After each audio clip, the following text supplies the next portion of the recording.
गांव में जन्मा एक साधारण बालक जो बना भारत के स्वर्णिम इतिहास का अध्याय। अपनी मेहनत और लगन के दम पर गांव की पगडंडी से राष्ट्रपति भवन तक एक सफर, एक मिसाल। यह कहानी है श्री रामनाथ कोविंद की।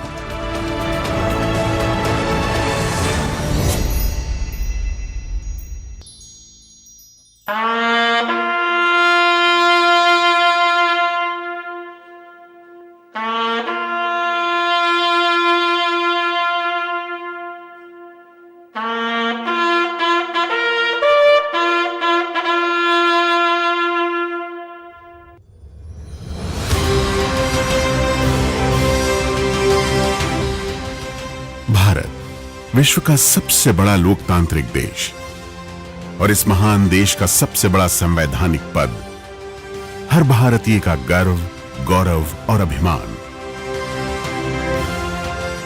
भारत के प्रथम नागरिक, महामहिम राष्ट्रपति।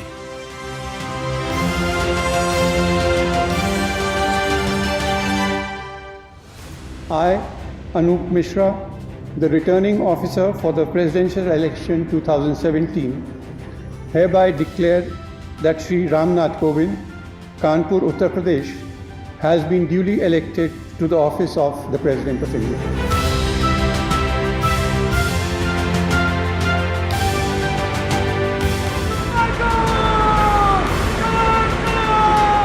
बारिश का ये मौसम मुझे बचपन के उन दिनों की याद दिलाता है जब मैं अपने पैतृक गांव में रहा करता था। घर कच्चा था, मिट्टी की दीवारें थी। तेज बारिश के समय फूस की बनी छत पानी रोक नहीं पाती थी।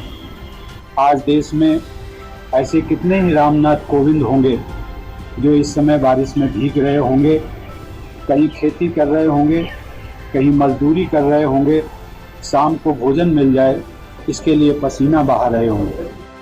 आज मुझे उनसे कहना है कि परौं गांव का रामनाथ कोविंद राष्ट्रपति भवन में उन्हीं का प्रतिनिधि बनकर जा रहा है।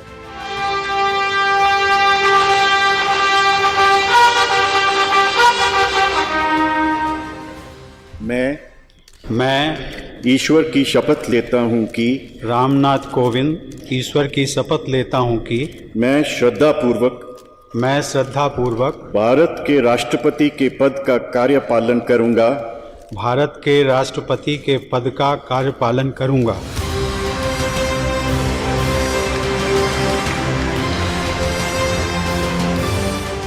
श्री रामनाथ कोविंद, भारत के 14वें राष्ट्रपति।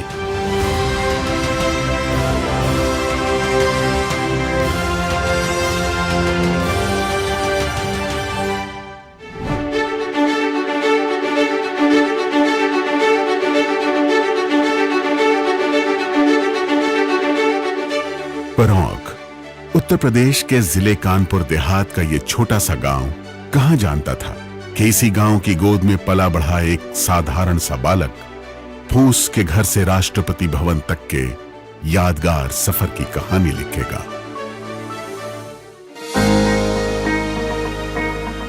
परौंक की यही वो पाठशाला थी जहां बालक रामनाथ ने जिंदगी का पहला सबक सीखा।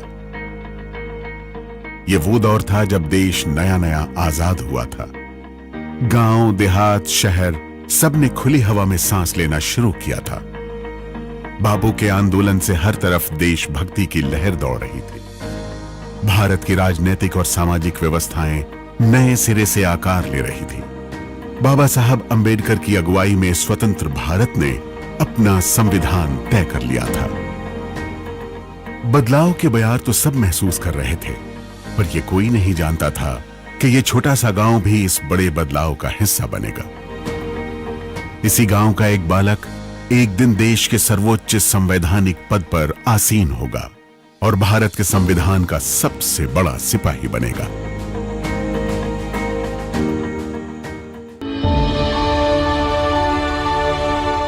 खानपुर और नुनारी रियासतों के बीच बसा परौंक आजादी से पहले के किसी भी साधारण गांव जैसा ही पिछड़ा हुआ था। महज एक कच्ची सड़क थी जिससे गांव पहुंचा जा सकता था। गांव में 4-5 घर अनुसूचित जाति के थे। उन्हीं में एक था श्री मैकूलाल और श्रीमती कलावती का परिवार। यहीं 1 अक्टूबर 1945 को उनके छोटे बेटे रामनाथ का जन्म हुआ।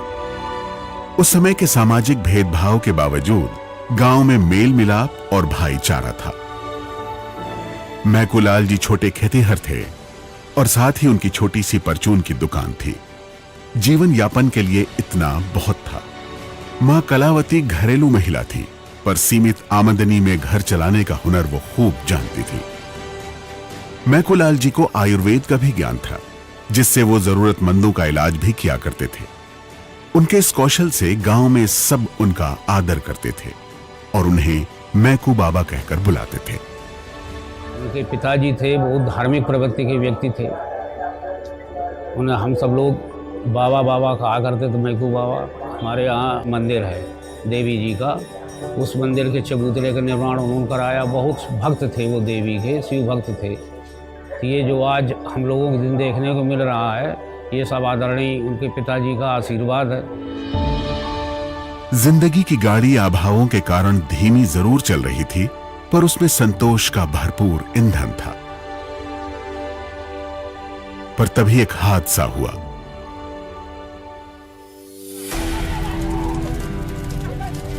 रामनाथ के फूस का घर आग से जलकर राख हो गया। मां कलावती की धुएं में दम घुटने से मृत्यु हो गई। उस हादसे को याद करते हुए रामनाथ के बड़े भाई आज भी भावुक हो जाते हैं। जैसे वो आग थी, वो फिर उसके कुछ निकालने के लिए कुछ अंदर तिजवारी में गई कमरे में और वहाँ निकालने लगी। तब तक फिर ये है ऊपर की जो छत थी वो डाल दी, वो छत के नीचे दब गई।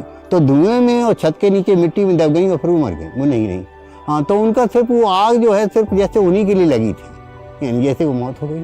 फिर इसके बाद में रामनाथ इनकी कोई ज़्यादा नहीं थी। उस समय हम भी कोई 6-7 साल के थे, कोई 7-8 साल के, कोई ज़्यादा नहीं थे। ये भी कोई कम उम्र के थे।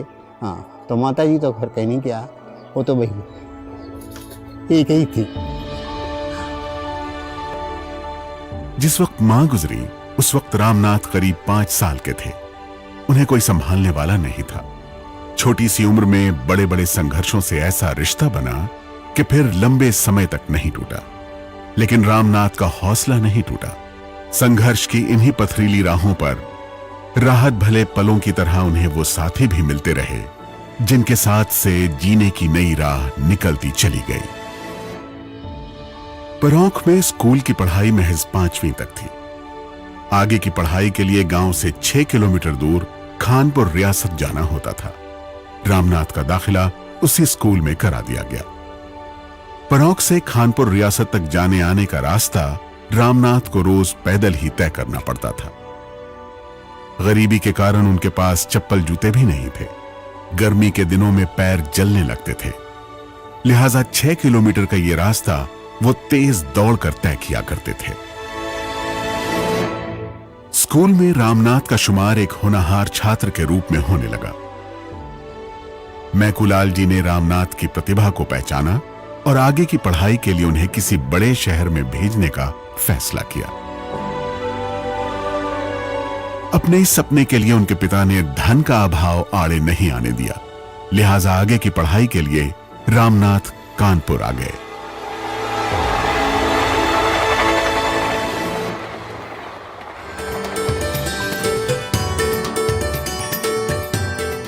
कानपुर का BNSD इंटर कॉलेज, यही रामनाथ का 9वीं क्लास में दाखिला कराया गया। आर्थिक तंगी के कारण रामनाथ हॉस्टल या कहीं और नहीं ठहर सकते थे। लिहाजा वो कानपुर में अपनी 2 बड़ी बहनों के पास रहने लगे। बहन के पति लाल इमली मिल में काम करते थे। रामनाथ ने चुन्नीगंज में लाल इमली सेटलमेंट में बने इन्हीं घरों में रहकर आगे की पढ़ाई की। कानपुर में रहते हुए शाम को गंगा घाट पर प्रवचन सुनने जाना रामनाथ की रोजमर्रा की जिंदगी का हिस्सा था।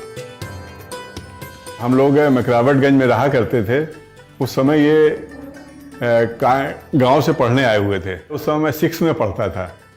तो उस मामा जी का मुझे इतना ध्यान है कि एक संत हुआ करते थे पथिक जी। तो ये गंगा छवि घाट पे कानपुर में उनका प्रवचन होता था। तो शाम को वो जब प्रवचन सुनने जाते थे तो हमें भी साथ ले लेते थे और कहते थे रामशंकर ये प्रवचन जरूर सुनना चाहिए, ये जीवन में बहुत कुछ निर्धारित दिशा देती है आपको। कॉलेज में छात्रों को नेशनल कैडेट कोर के लिए प्रोत्साहित किया जा रहा था। देशभक्ति, एकता और अनुशासन से भरे रामनाथ एनसीसी से जुड़ गए। परोक से आए रामनाथ के पास महज 2 जोड़ी कपड़े ही हुआ करते थे। एनसीसी ज्वाइन करते ही उन्हें ट्रेनिंग के लिए 2 जोड़ी ड्रेस और जूते भी मिल गए। अब रामनाथ अक्सर एनसीसी यूनिफॉर्म में ही कॉलेज जाने लगे। हाल ही में ऐसा दिन भी आया जिसने हर किसी को जज्बाती कर दिया। राष्ट्रपति बनने के बाद श्री रामनाथ कोविंद अपने स्कूल गए, अपने गुरुजनों से मिले, उन्हें सम्मानित किया, उनके पांव छुए। महामहिम राष्ट्रपति का अपने गुरुओं के लिए सम्मान और श्रद्धा का भाव एक अनूठी मिसाल बना।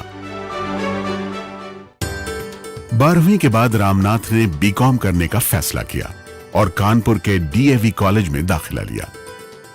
रामनाथ पढ़ाई में तो तेज थे ही, अनुसूचित जाति की छात्रवृत्ति से भी उन्हें आगे की पढ़ाई में सहयोग मिला। बीकॉम के बाद उन्होंने डीएवी कॉलेज में कानून की पढ़ाई की। कानून की डिग्री के बाद रामनाथ ने सिविल सेवा परीक्षा देने का फैसला किया और दिल्ली चले आए। उन्हें इस बात का एहसास बराबर रहा कि उनके इस सपने के लिए उनके पिता को अपनी जमीन का एक टुकड़ा बेचना पड़ा है। लिहाजा सिविल सेवा परीक्षा के लिए रामनाथ ने दिल्ली में रहकर जी तोड़ मेहनत की। इसी समय उनके एक परिचित ने उन्हें मुरारजी देसाई से मिलवाया। मुरारजी देसाई ने रामनाथ की प्रतिभा को पहचाना और उन्हें अपना निजी सचिव बना लिया। इन दिनों मुरारजी देसाई का निवास 5 ड्यूप्ले रोड हुआ करता था। रामनाथ वहीं रहने लगे। मुरारजी देसाई के साथ रामनाथ को नए जीवन अनुभव हुए। रामनाथ कोविंद आज भी अपने जीवन की सादगी और गांधीवादी विचारों की पाठशाला मुरारजी देसाई को ही मानते हैं।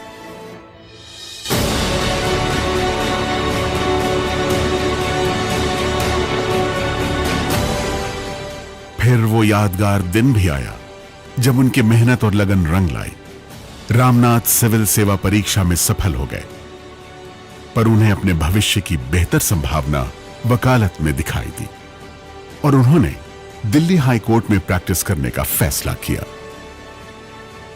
30 मई 1974 एक नई जिंदगी से जुड़ी जब उनका विवाह सविता जी से हुआ।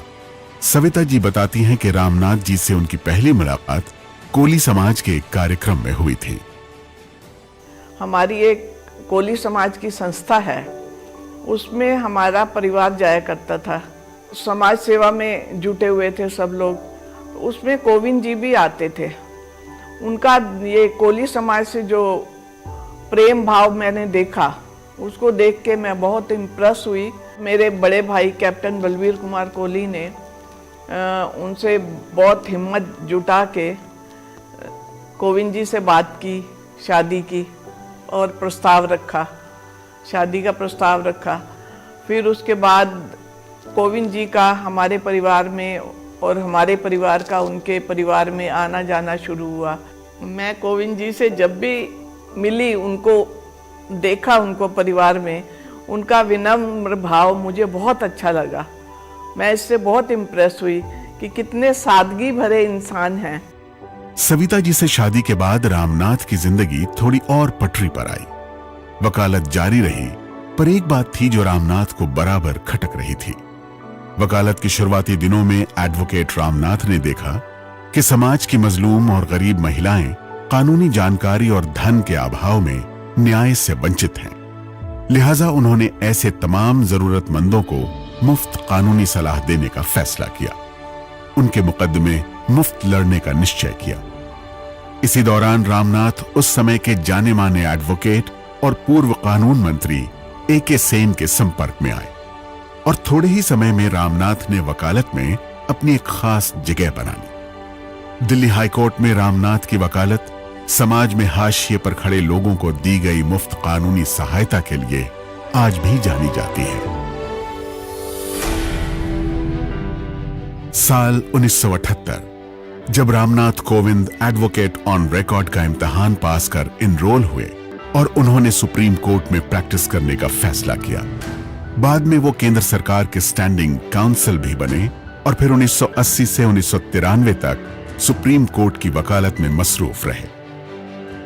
एडवोकेट अनिल सोनी बताते हैं कि रामनाथ जी को कोर्ट में सुनना ऐसा होता था जैसे कोई विनम्र व्यक्ति पूरे आदर और इत्मीनान से अपनी बात कह रहा हो।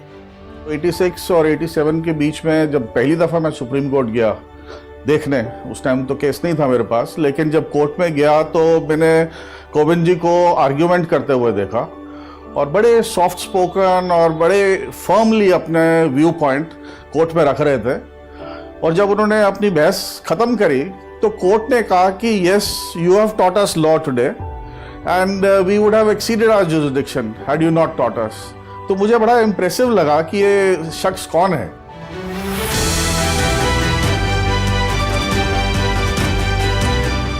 साल 1991 सुप्रीम कोर्ट में वकालत की मसरूफियत के बावजूद उनका अपने गांव परौंख और कानपुर देहात से जुड़ाव बराबर बना रहा। उनकी कानूनी समझ, ईमानदार छवि और जमीनी जुड़ाव की वजह से भारतीय जनता पार्टी ने उन्हें 1991 में घाटमपुर लोकसभा सीट से अपना प्रत्याशी बनाने का फैसला किया। यही वो साल था जहां से रामनाथ कोविंद का राजनीतिक सफर शुरू हुआ। हमको उस चुनाव का प्रभारी बनाया गया। संयोग ऐसा था कि न तो वो इसके पहले कभी चुनाव लड़े थे और न हमने कभी चुनाव लड़ाया था। दोनों एक तरह से अनाड़ी थे चुनाव की दृष्टि से, पर इतने सरल थे कि जिस समय उनकी प्रत्याशिता घोषित हुई और ये चर्चा की गई कि भाई इसमें चुनाव में व्यय होता है तो कैसे क्या करेंगे, तो उनके पास जो पूंजी थी लगभग 3 लाख रुपए उन्होंने सब उठा करके हम लोगों के बीच में रख दी, कहने लगी हमारे पास है और यही हम कर सकते हैं। अच्छी बात ये थी कि जहां हम लोग जाते थे लोग वोट दें चाहे न दें, लेकिन एक बात सब जगह एक टिप्पणी होती थी, वो कहते थे प्रत्याशी बहुत अच्छा है। घाटमपुर लोकसभा सीट में 5 विधानसभा क्षेत्र थे। इनमें से 4 में रामनाथ कोविंद को बढ़त हासिल थी, लेकिन पूर्व प्रधानमंत्री विश्वनाथ प्रताप सिंह के प्रभाव वाले एक विधानसभा क्षेत्र में रामनाथ पिछड़ गए और उन्हें चुनाव में हार का सामना करना पड़ा। लेकिन जिंदगी में कभी न हार मानने वाले रामनाथ कोविंद ने जन सरोकार से जुड़ी अपनी राजनीतिक प्रतिबद्धता को बनाए रखा और वो अपनी पूरी संकल्प शक्ति के साथ समाज सेवा में डटे रहे। सामाजिक और राजनीतिक मसरूफियत के बावजूद रामनाथ कोविंद ने अपनी पारिवारिक जिम्मेदारियों को भी बखूबी निभाया। उनकी इन खूबियों को गिनाते हुए सविता जी कहती हैं, कोविंद जी घर के काम काज करने में हमेशा तैयार रहते थे। जैसे मैं कहीं बाहर गई हूँ, बाजार गई हूँ, तो पीछे से बच्चों की देखभाल कर लेते थे और खाना भी बनाने का अगर नौबत आए तो बच्चों को भूखे नहीं रहना पड़ता था। एक तरफ खुद का परिवार और दूसरी तरफ समाज। रामनाथ के राजनीतिक सामाजिक सरोकार के मद्देनजर भारतीय जनता पार्टी ने उन्हें राज्यसभा भेजने का फैसला किया। 1994 में वो पहली बार राज्यसभा के सदस्य बने। राज्यसभा में वो पूरे 2 कार्यकाल तक सदस्य रहे। अपनी 12 साल की राज्यसभा सदस्यता के दौरान वो कई संसदीय समितियों के सदस्य रहे। बतौर राज्यसभा सांसद संसद में अपनी बात बहुत शालीनता और प्रभावी ढंग से कहने के लिए रामनाथ कोविंद को आज भी याद किया जाता है। वो संसद में बहुत ही शालीनता से लेकिन प्रभावी रूप से अपनी बात रखते थे और जो बात देश के वंचित समाज के विषय आते हैं इनके लिए तो बोलते ही थे, लेकिन बाकी देश की समसामयिक परिस्थितियों पर भी वो बहुत ही प्रभावी रूप से अपनी बात कहते थे। और मुझे याद है कि जब भी राज्यसभा में वो अपनी बात कहते थे तो पूरा सदन बहुत ही शांति से उनको सुनता था। साल 2004 में SC/ST आरक्षण पर अनुसूचित जाति, जनजाति और सामान्य वर्ग के बीच सद्भाव पर जो जरूरी बातें रामनाथ कोविंद ने कही, उन्हें राज्यसभा में भरपूर समर्थन मिला। आरक्षण की कभी कभी बात ही आ जाती है, कभी कभी जो समाज से स्वर फूटते हैं उनको लगता है कि शायद ये बहुत, मैं भी मानता हूं। और एक बार मैंने इसी सदन में ये बात कही थी कि let us come across the table, कि जिसको कहा गया था कि संविधान की जब शुरुआत हुई तो 10 वर्षों के लिए आरक्षण बढ़ाया गया। मैडम, वो 10 वर्षों का एक पॉलिटिकल एक्सटेंशन था रिजर्वेशन का, जो कि लोकसभा, विधानसभा और नगर पालिकाओं वगैरह में मिला हुआ है, और वो बढ़ता बढ़ता अभी चला गया। तो जो आरक्षण सेवाओं में है, नौकरियों में है आरक्षण, उसकी किसी भी प्रकार के मियाद नहीं है। लेकिन लोगों को लगता है, इसमें कभी कभी भ्रम हो जाता है कि ये 10 साल का बढ़ा, 20 साल का बढ़ा, लेकिन जो प्रतिशत आरक्षण का प्रतिशत मिलना चाहिए था, जो बेसिक एक तय किया गया था, कि पूरा नहीं हो पाया। आखिर इसमें दोष किसका है? जो लोग मांग रहे हैं उनका दोष है या जो लोग देने वाले हैं उनका दोष है? लेकिन एक सामूहिक जिम्मेदारी को लेकर के यदि देश आगे बढ़े, सरकार इनिशिएटिव ले, तो मुझे लगता है कि वो केवल निजी क्षेत्र की आरक्षण की बात नहीं है, बल्कि इसको एक नए सिरे से सोचना चाहिए कि ये जो बिलो पॉवर्टी लाइन है, अथवा ये जो 30 करोड़ की जनसंख्या है, उसको how to bring that par with us. समस्या वहां पर है। साल 1997 में SC/ST कर्मचारियों के लिए 5 आदेश लाए गए। ये आदेश कर्मचारियों के सेवा नियमों, वरिष्ठता और भर्ती प्रक्रिया से जुड़े थे, लेकिन ये आदेश कर्मचारियों को पसंद नहीं आए। इसके खिलाफ SC/ST कर्मचारियों का जबरदस्त आंदोलन हुआ।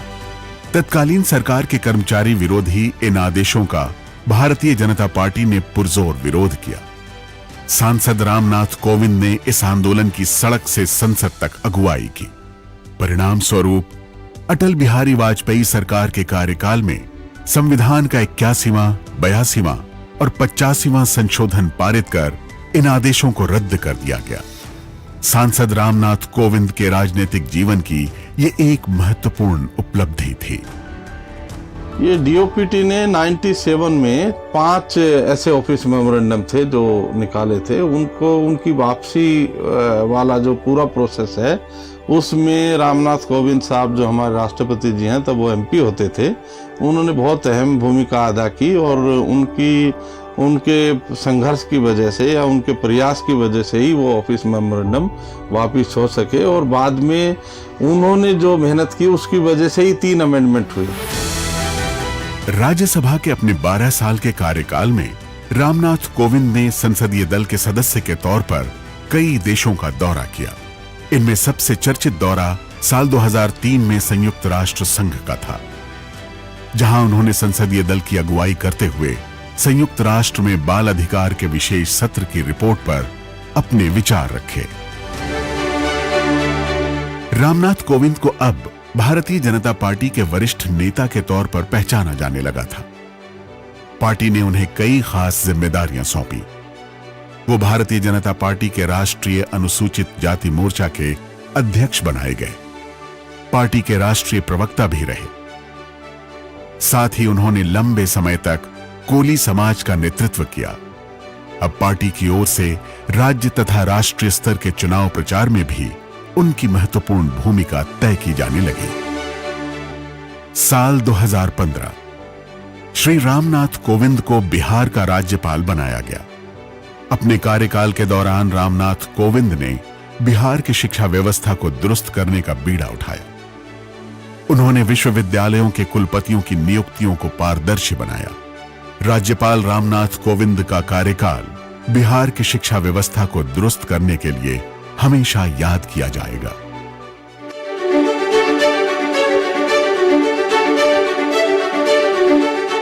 यह वो समय था जब बतौर राष्ट्रपति श्री प्रणब मुखर्जी का कार्यकाल पूरा होने वाला था।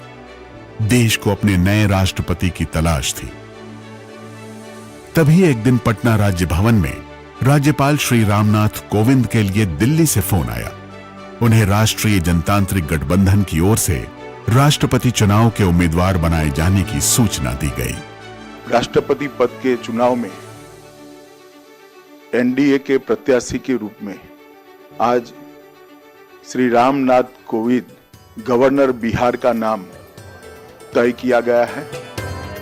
सत्तारूढ़ गठबंधन की ओर से राष्ट्रपति पद का उम्मीदवार होना अपने आप में इस बात का प्रमाण था कि अब श्री रामनाथ कोविंद ही भारत के 14वें राष्ट्रपति होंगे। बावजूद इसके रामनाथ कोविंद ने राष्ट्रपति चुनाव से पहले सभी दलों से समर्थन का आग्रह किया। मेरा हमेशा प्रयास होगा और मेरी मान्यता भी है कि राष्ट्रपति का पद दलगत राजनीति से ऊपर होना चाहिए। एनडीए के सभी घटक दलों ने मेरा समर्थन किया है। इसके अतिरिक्त भी कुछ राजनीतिक दलों ने समर्थन किया है। इन सब के लिए मैं हृदय से आभार व्यक्त करता हूं और सभी को विश्वास दिलाता हूं कि मैं सर्वोच्च पद की गरिमा को बनाए रखने के लिए हर संभव प्रयास करूंगा। उनके विरुद्ध यूपीए की ओर से महिला प्रत्याशी श्रीमती मीरा कुमार थी। इस चुनाव में रामनाथ कोविंद जी ने श्रीमती मीरा कुमार को भारी अंतर से हराया। उन्हें 65.65% मत मिले और वो भारत के 14वें राष्ट्रपति घोषित किए गए।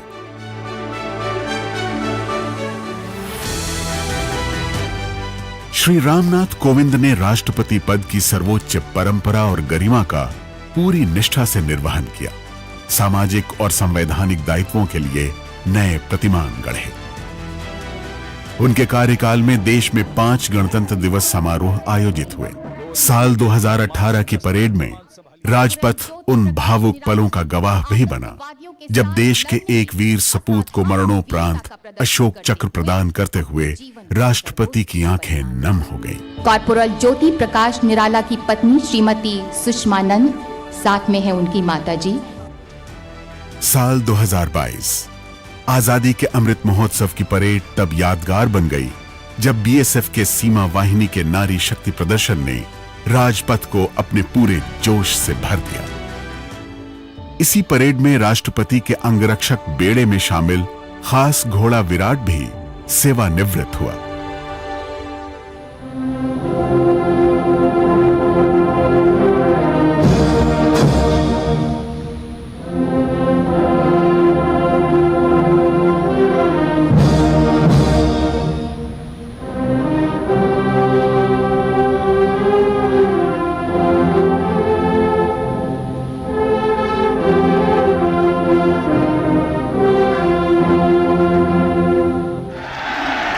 इसी दौरान राष्ट्रपति भवन कई भव्य राज्य समारोहों का गवाह भी बना, जिनकी यादें हमेशा ताजा रहेंगी।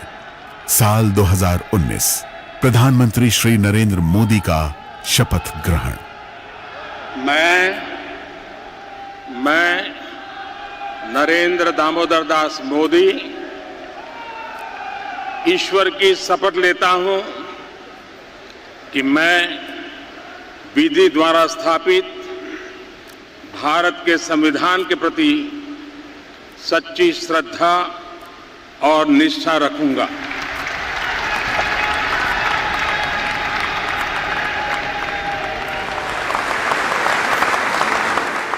अपने कार्यकाल में महामहिम राष्ट्रपति श्री रामनाथ कोविंद ने अपने हाथों भारत के 500 विशिष्ट नागरिकों को उनके व्यक्तिगत गुणों के सम्मानार्थ पद्मश्री प्रदान किए। 66 गणमान्य नागरिकों को पद्म भूषण से नवाजा। 25 बेहद खास भारतीयों को पद्म विभूषण से अलंकृत किया।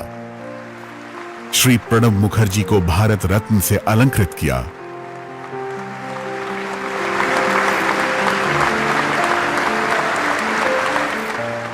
तो वहीं श्री नानाजी देशमुख और श्री भूपेन हजारिका को भी मरणोपरांत भारत रत्न से सम्मानित किया।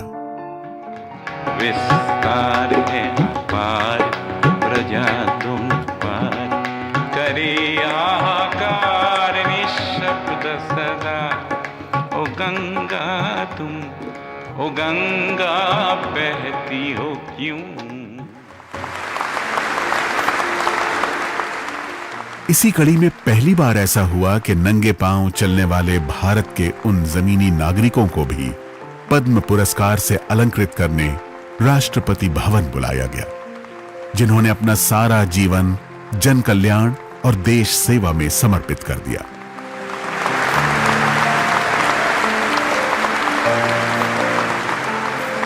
राष्ट्रपति भवन उन उदार क्षणों का साक्षी भी बना जब राष्ट्रपति श्री रामनाथ कोविंद ने अपने प्रोटोकॉल से बाहर आकर पद्म पुरस्कार पाने वालों को व्यक्तिगत आदर दिया। भारत के पहले chief of defence staff general Bipin Rawat को परम विशिष्ट सेवा मेडल प्रदान किया। विंग कमांडर वर्धमान अभिनंदन को वीर चक्र दिया।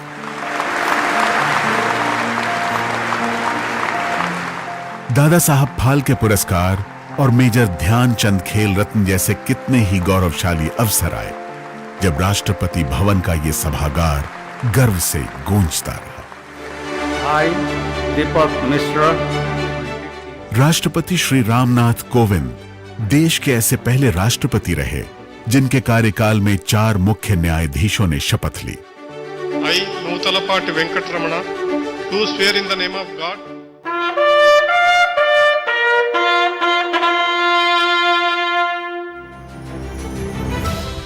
अन्य देशों से भारत के संबंध को मजबूत बनाने के लिए राष्ट्रपति श्री रामनाथ कोविंद की भूमिका हमेशा याद की जाएगी।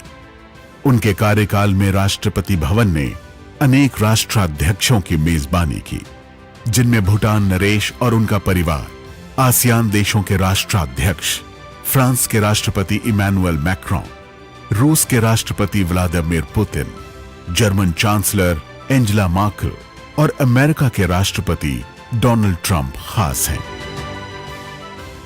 महामहिम राष्ट्रपति श्री रामनाथ कोविंद के विदेशी दौरों से दुनिया भर में हमारे देश की ओर से विश्व शांति और भाईचारे का पैगाम पहुंचा और अन्य देशों से भारत के संबंधों में मजबूती आई।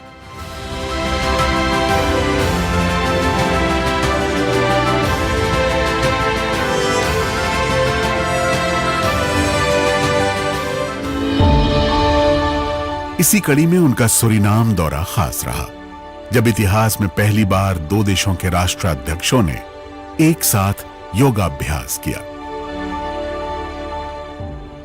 राष्ट्रपति रामनाथ कोविंद के विदेशी दौरों में 12 से अधिक देश तो ऐसे हैं जहां पहली बार किसी भारतीय राष्ट्रपति ने यात्रा की।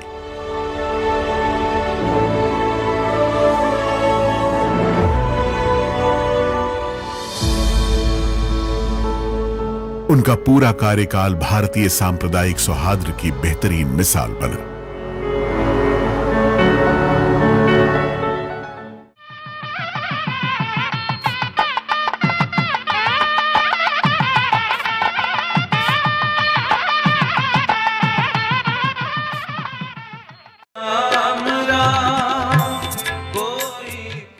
सर्वधर्म संभाव की भारतीय परंपरा के तहत राष्ट्रपति रामनाथ कोविंद ने पूरे मन और समर्पण से सभी धर्म स्थलों में अपनी आस्था जाहिर की।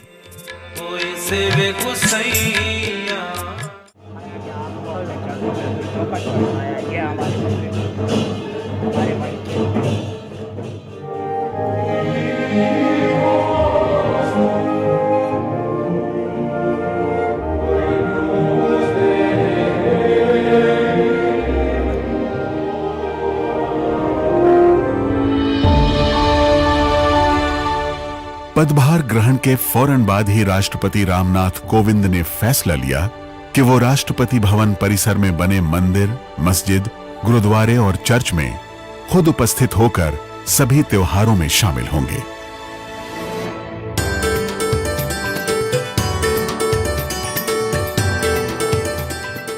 अपने कार्यकाल के दौरान राष्ट्रपति श्री रामनाथ कोविंद ने उत्तर से दक्षिण और पश्चिम से पूर्व के राज्यों का दौरा किया और आम देशवासियों से मुलाकात की।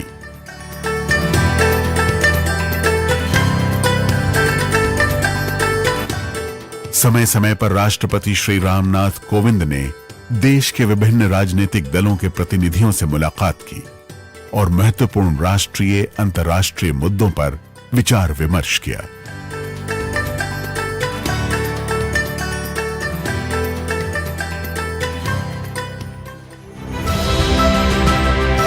सेना के सर्वोच्च कमांडर के तौर पर राष्ट्रपति श्री रामनाथ कोविंद ने देश के अलग अलग हिस्सों में सेना के 3 अंगों का निरीक्षण किया और उनकी कार्यप्रणाली को करीब से जाना।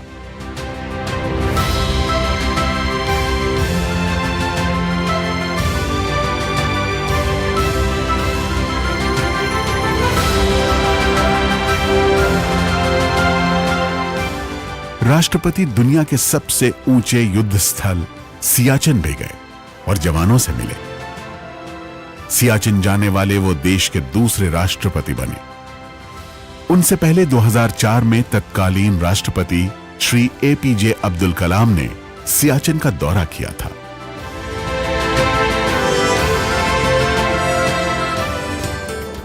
शिक्षा के प्रति राष्ट्रपति का खास लगाव रहा। यही कारण था कि स्कूली छात्रों से लेकर उच्च शिक्षण स्थानों के छात्रों तक उनका संवाद बराबर बना रहा।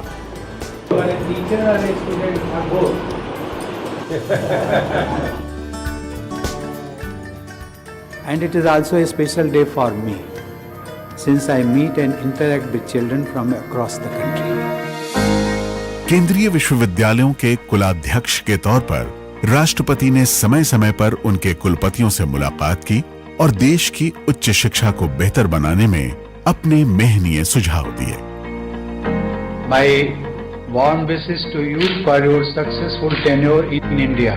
जब कोरोना जैसी वैश्विक महामारी ने देश के सामने बड़ी चुनौती ला खड़ी की, तब राष्ट्रपति भवन ने इस संकट से निपटने के सार्थक प्रयास किए।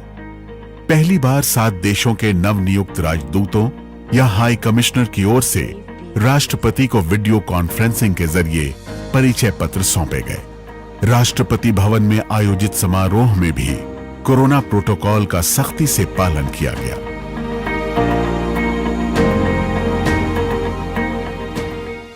राष्ट्रपति श्री रामनाथ कोविंद की ओर से उत्तर प्रदेश, बिहार और असम में बाढ़ और कोरोना प्रभावित लोगों के लिए राहत सामग्री भेजी गई। प्रथम महिला श्रीमती सविता कोविंद ने भी अपना योगदान दिया और खुद मास्क बनाए, जिन्हें दिल्ली के शेल्टर होम्स में भेजा गया। राष्ट्रपति श्री रामनाथ कोविंद का मानना रहा है कि राष्ट्रपति भवन भारत के राष्ट्रपति का कार्यालय या आवास भर ही नहीं, बल्कि ये देशवासियों का है। लिहाजा उन्होंने देश के आम नागरिकों को राष्ट्रपति भवन आने और उसे देखने का निमंत्रण दिया। मुझे आपके गांव में आकर के बहुत खुशी हुई और राष्ट्रपति भवन जहां पर मेरा आवास है, मेरा कार्यालय है, उस राष्ट्रपति भवन पर देश के हर नागरिक का भी उतना ही अधिकार है जितना मेरा अधिकार। इसलिए मैं आमंत्रित भी करता हूं कि जब कभी मौका मिले तो राष्ट्रपति भवन जो कि देश की धरोहर है उसको एक बार देखिए। राष्ट्रपति बनने के बाद श्री रामनाथ कोविंद ने पहली बार कानपुर देहात का दौरा और ट्रेन से यात्रा करने का फैसला किया। इस तरह वो उन स्थानों पर रुके और लोगों से मिल सके जहां उन्होंने अपने संघर्ष के शुरुआती दिन बिताए थे।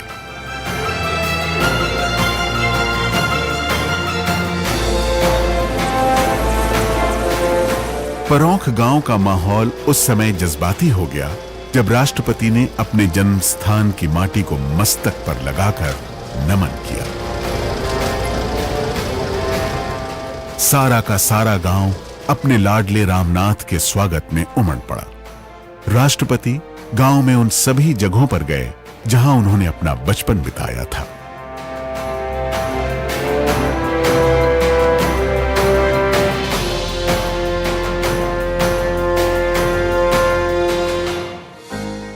परौंख की पगडंडियां तब एक बार फिर अपने भाग्य पर इतराने लगी जब भारत के प्रधानमंत्री श्री नरेंद्र मोदी राष्ट्रपति श्री रामनाथ कोविंद के गांव पहुंचे।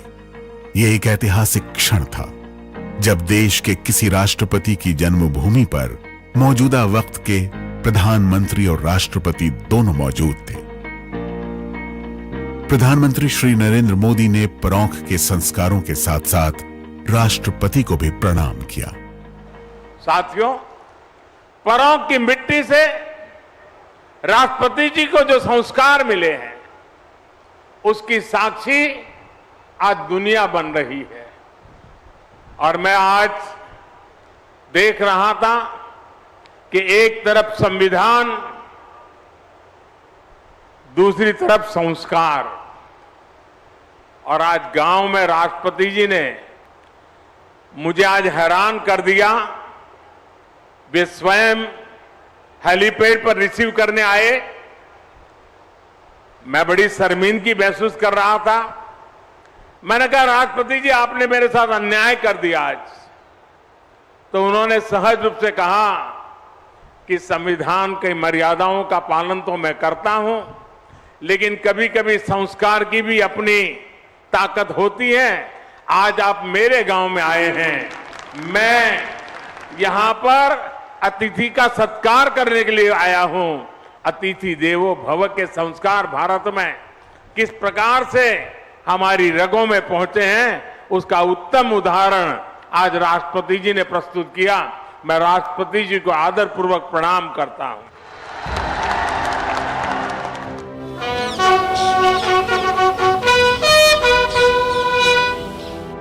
देश के सर्वोच्च संवैधानिक पद पर आसीन होने के बावजूद श्री रामनाथ कोविंद का जीवन बेहद अनुशासित और सादगी भरा रहा।